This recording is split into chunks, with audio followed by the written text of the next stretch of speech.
Hi friends, ఈరోజు మనం beans and carrot rice చేస్తున్నాం బేబీస్ కోసం. ముందుగా మనం బియ్యం, కందిపప్పు, పెసరపప్పు నానబెట్టుకొని పక్కన పెట్టుకోవాలి. తర్వాత onions, beans and carrots cut చేసుకొని పక్కన పెట్టుకోవాలి.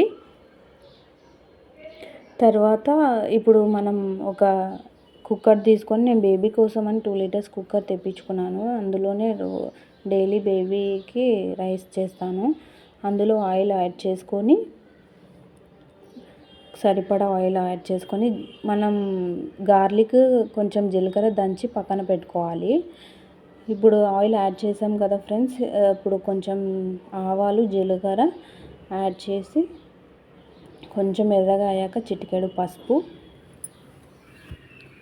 పసుపు వేసుకోవాలి. ఆనియన్స్ యాడ్ చేసుకోవాలి. ఆనియన్స్ కొంచెం ఎర్రగా అయ్యాక క్యారెట్లో చాలా న్యూట్రియంట్స్ ఉంటాయి. బేబీస్కి చాలా మంచిది క్యారెట్. ఇంకా బీన్స్లో అయితే ఫైబర్, పొటాషియం చాలా ఉంటుంది. చాలా మంచిది బేబీస్కి బీన్స్.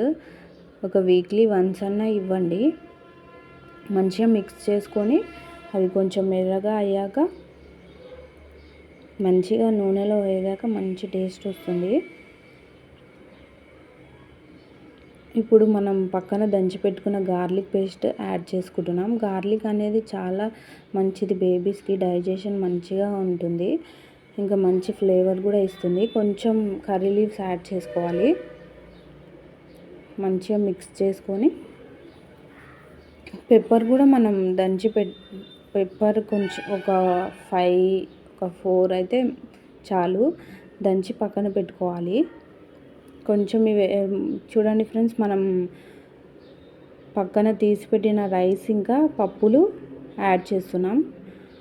యాడ్ చేసి మంచిగా మిక్స్ చేసి, ఇవి కూడా కొంచెం ఆయిల్లో కొంచెం మక్కాక మంచి టేస్ట్ వస్తుంది. మంచిగా కలుపుకొని కొంచెం ఎర్రగా అయ్యేంత వరకు ఉంచాలి.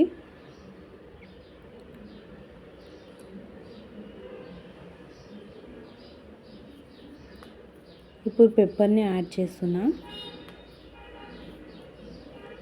పెప్పర్ ఎందుకంటే మనం బేబీస్కి అప్పుడే కారం ఇవ్వలేం కదా, అందుకనే కొంచెం పెప్పర్ యాడ్ చేసుకోవాలి. ఈ రైస్ కొంచెం ఎర్రగా అయ్యాక సరిపడా వాటర్ యాడ్ చేసుకోవాలి. వాటర్ కొంచెం ఎక్కువనే యాడ్ చేసుకోవాలి, ఎందుకంటే కొంచెం లిక్విడ్ లాగానే ఉండాలి బేబీస్కి. అంటే దానికి సరిపడా యాడ్ చేసుకోవాలి.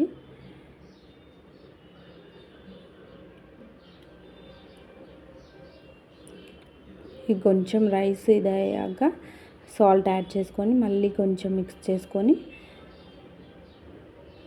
చేసుకోవాలి మంచిగా.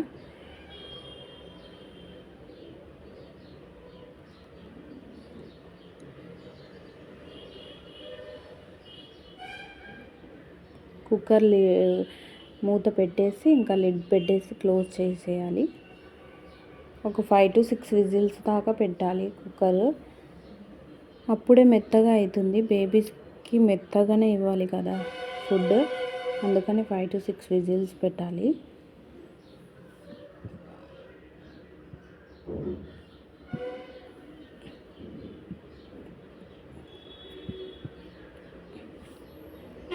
ఫైవ్ టు 6 విజిల్స్ తర్వాత స్టవ్ ఆఫ్ చేసి, ఇంకా విజిల్ కూల్ అయిన తర్వాత లిడ్ తీసేసి చూడండి రైస్ ఎలా అయిందో.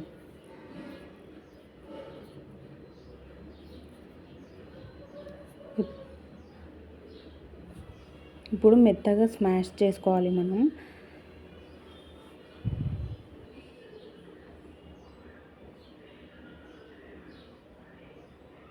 కొంచెం గట్టిగా అయ్యింది కదా, కొంచెం వాటర్ హీట్ చేసుకొని కొంచెం యాడ్ చేసుకుంటే సరిపోతుంది. రెడీ అయిపోయింది beans and carrot rice. Thank you for watching. Please subscribe to my channel. Please like and share.